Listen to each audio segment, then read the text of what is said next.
Big boss season 11ರ 64ನೇ ದಿನ ಈಗ ಆರಂಭವಾಗಿದ್ದು, ಬಿಗ್ ಬಾಸ್ ಈಗ ಮನೆಯ ಸದಸ್ಯರಿಗೆ ಒಂದು ಟಾಸ್ಕ್ ನೀಡಿದ್ದಾರೆ.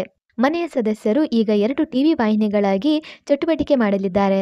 ಹೌದು, ಡಿಡಿ ಟಿವಿ ಹಾಗೂ ಎಂಟಿವಿ ಎನ್ನುವ 2 ಟೀಮ್ಗಳಾಗಿ ಮನೆಯ ಸದಸ್ಯರು ಈಗ ಚಟುವಟಿಕೆ ನಡೆಸಲಿದ್ದು, ಅದರಲ್ಲಿ ಮುಖ್ಯಾಂಶ ಓದುವುದು, ಅಡುಗೆ ಮಾಡುವುದು ಹಾಗೆ ಇನ್ನಿತರ ಪ್ರೋಗ್ರಾಂಗಳನ್ನು ನೀಡುವ ಮೂಲಕ ಯಾವ ತಂಡ ಅತಿ ಹೆಚ್ಚು ಮನರಂಜನೆ ಕೊಟ್ಟು ಗೆಲ್ಲುತ್ತೋ ಅನ್ನೋದನ್ನ ಮೊಟ್ಟ ಮೊದಲ ಬಾರಿಗೆ ಜಿಯೋ ಸಿನಿಮಾ ಆಪ್ ಮೂಲಕ ಸ್ವತಃ ವೀಕ್ಷಕರು ಮತ ಚಲಾಯಿಸುವ ಮೂಲಕ ಡಿಸೈಡ್ ಮಾಡಲಿದ್ದಾರೆ. ಹಾಗಾದರೆ ಯಾವೆಲ್ಲ ಸದಸ್ಯರು ಯಾವ ನ್ಯೂಸ್ ಟೀಮ್ನಲ್ಲಿ ಇದ್ದಾರೆ ಎಂದು ನೋಡೋದಾದ್ರೆ, ಮೊದಲಿಗೆ ರಜತ್, ಮೋಕ್ಷಿತಾ, ಧನ್ರಾಜ್, ಚೈತ್ರ, ಹನುಮಂತ ಹಾಗೂ ಶಿಶಿರ್ ಈ 6 ಜನರು ಎಂಟಿವಿ ನ್ಯೂಸ್ ಟೀಮ್ನಲ್ಲಿ ಇದ್ದಾರೆ. ಇನ್ನು ಸುರೇಶ್, ತ್ರಿವಿಕ್ರಮ್, ಭವ್ಯ, ಗೌತಮಿ, ಮಂಜು ಹಾಗೂ ಐಶ್ವರ್ಯ ಅವರು ಡಿಡಿ ಟಿವಿ ನ್ಯೂಸ್ ಟೀಮ್ನಲ್ಲಿ ಇದ್ದಾರೆ.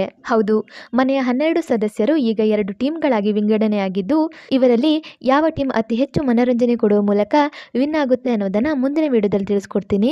ಹಾಗೆ ಶೋಭಾ ಶೆಟ್ಟಿ ಅವರು ಬಿಗ್ ಬಾಸ್ ಮನೆಯಿಂದ ಹೊರಹೋಗಿದ್ದು, ಐಶ್ವರ್ಯ ಹಾಗೂ ಶಿಶಿರ್ ಅವರಿಗೆ ಇನ್ನೊಂದು ಚಾನ್ಸ್ ಸಿಕ್ಕಿದೆ. ಆದ್ದರಿಂದ ಶೋಭಾ ಶೆಟ್ಟಿ ಅವರು ಬಿಗ್ ಬಾಸ್ ಮನೆಯಿಂದ ಆಚೆ ಹೋದ ಬಗ್ಗೆ ನಿಮ್ಮ ಅನಿಸಿಕೆ ಏನು? ಹಾಗೆ ಇವತ್ತಿನ ಟಾಸ್ಕ್ ನಲ್ಲಿ ಯಾವ ಟೀಮ್ ವಿನ್ ಆಗಬೇಕು ಅನ್ನೋ ನಿಮ್ಮ ಅನಿಸಿಕೆಯನ್ನು ಸಹ ಕಮೆಂಟ್ ಮೂಲಕ ತಿಳಿಸಿ.